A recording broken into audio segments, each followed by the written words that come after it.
देखिए ये 2 नंबर का क्वेश्चन आता है हम लोग को कि श्रेणी क्रम संयोजन में संधारित्र की तुल्य धारिता की गणना करें।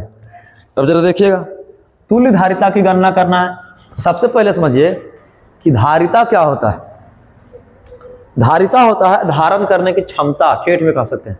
जैसे कि भीष्म पितामह कहते हैं, ये कृष्ण जो सुदर्शन था, कृष्ण के पास उसने एक बार अश्वत्थामा उसको मांगने गया, तो मांगने गया तो उसने कहा कि ठीक है, यदि तुम हमको अपना सुदर्शन चक्र दे देता है तो हम बहुत पूरे पृथ्वी का सबसे बड़ा योद्धा हो जाएंगे।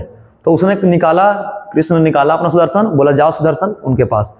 जब गया तो इतना तेज था, इतनी ऊर्जा थी कि उसको सहन नहीं कर सका, मतलब वो धारण करने की क्षमता उसके पास नहीं था, यानी उसकी धारिता उसके लायक नहीं था।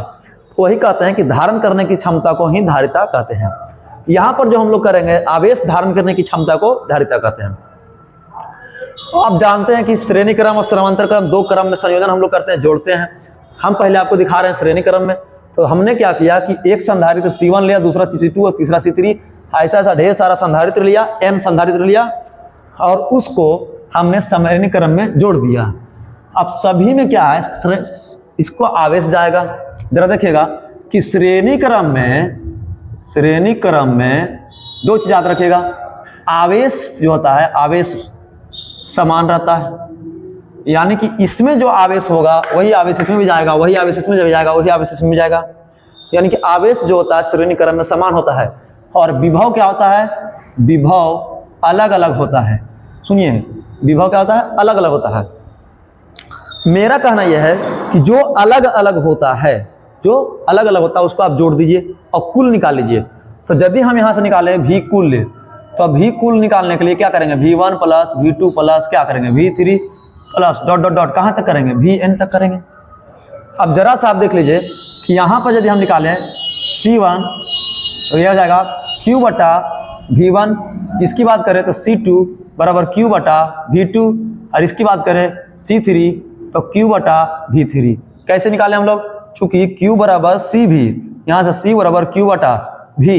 अब जरा देखिए कि इसका जो विभव है, इसका जो आवेश है वो आवेश Q है, यानी आवेश समान रहेगा। सभी में जब समान आवेश जाएगा तो इसमें भी Q जाएगा, इसमें भी Q जाएगा, इसमें भी Q जाएगा, इसलिए इसमें भी Q गया, इसमें भी Q गया, इसमें भी Q गया।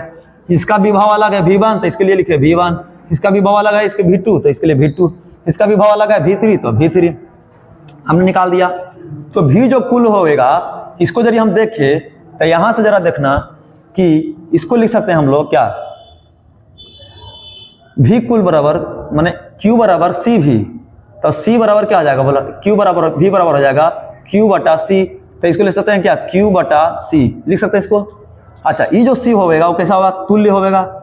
अब बराबर V1, तो इसको लिख सकते हैं Q बटा C1 प्लस Q बटा C2 प्लस Q बटा C3 डॉट डॉट डॉट यहाँ से कहाँ तक, N तक Q बटा Cn लिख सकते हैं इसको।